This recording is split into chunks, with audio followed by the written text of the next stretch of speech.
when base is same but exponents are different, then product law is applied. अब जो है base किसको कहते हैं और एक्सपोनेंट किसको कहते हैं, ये वाला जो होता है ना, ये यहाँ पे कोई भी वेरिएबल हो सकता है, कोई नंबर हो सकता है, उसको हम कहते हैं बेस। और उसके ऊपर जो पावर रखा होता है वो पावर फिर ये वाला वेरिएबल हो सकता है, कोई नंबर हो सकता है, कुछ भी हो सकता है, तो उस पावर को कहा जाता है एक्सपोनेंट। आप याद रख लें, ये वाला बेस होता है, यहाँ पे कोई नंबर भी हो सकता है, ज़रूरी नहीं है कि यहाँ पे सिर्फ वेरिएबल ही हो, और उसके ऊपर वाला जो होता है उसको कहते हैं एक्सपोनेंट। अब इनका कहना है कि जब बेस हमारे पास सेम हो, अब देखिए ये दो हमें एक्सप्रेशन मिले गए हैं और इनके बेसिस सेम है, क्योंकि इधर भी ए है और इधर भी ए है।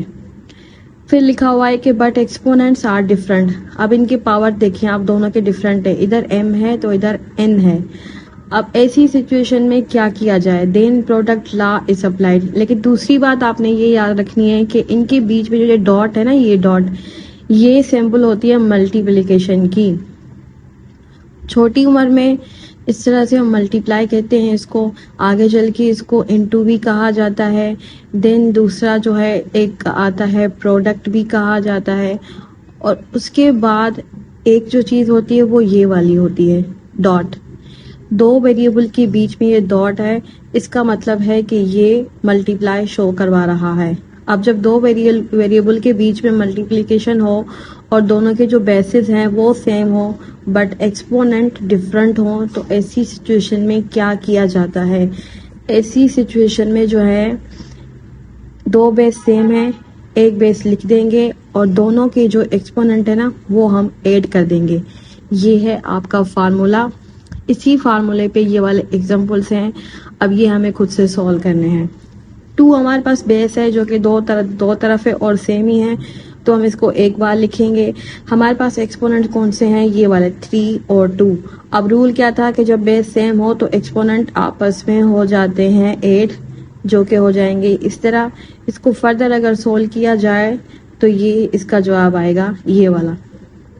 सेकंड वाला जो एग्जाम्पल है वो भी इस तरह है कि पहले हम ये लिखेंगे बेस दोनों का सेम, और जो एक्सपोनेंट है उनके बीच में प्लस की सिंबल देकर आगे बढ़ेंगे, और देन जो है हम इनको सॉल्व करेंगे। 4 और 3 हमारे पास होते हैं 7। ये होता है आपके पास रूल। ये था हमारे पास रूल नंबर 1। इसी तरह से हमारे पास रूल नंबर 2 भी है, लेकिन उन्होंने एक बात कही है कि ये जो सेम रूल आपने फर्स्ट में पढ़ा है, ये same rule will be applied for fraction.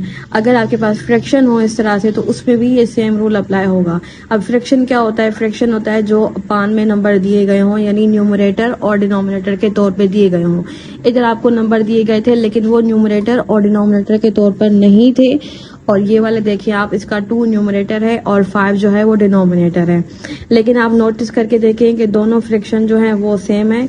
इस तरह से हम इस वाले फ्रैक्शन को एक बार लिखेंगे और इनको ब्रैकेट में बंद कर देंगे, और इनके जो एक्सपोनेंट हैं 3 प्लस का 2, ये हम एक बार लिख देंगे। इसका सोल्यूशन ये है कि ये फ्रैक्शन 2/5, अब इनके एक्सपोनेंट ऐड कर दें, 3 + 2 = 5। ये वाला, ये हो गया इसका आंसर। ये था हमारे पास रूल नंबर 1 कंप्लीट। अब आते हैं कि रूल नंबर जो 2 है उसकी क्या कंडीशंस है। रूल नंबर 2 है कि व्हेन बेसिस आर डिफरेंट, इधर बेसिस सेम थे, अब बेस हमारे डिफरेंट हो जाएंगे, बट एक्सपोनेंट आर सेम।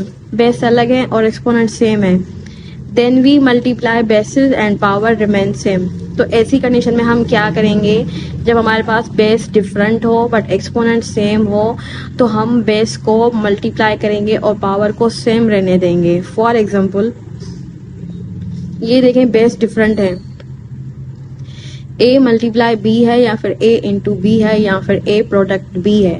अब इनको मल्टीप्लाई करवाएंगे, नंबर होते तो नंबर को मल्टीप्लाई करवाते, और दोनों के जो पावर्स हैं वो सेम है, एक्सपोनेंट सेम है, तो उनको एक बार लिखेंगे। ये इसका फार्मूला है।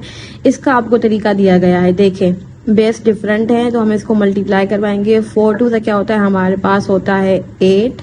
उसके बाद हमारे पास जो है ये एक्सपोनेंट सेम है, तो इसको हम एक दफ़ा इस तरह से लिख देंगे।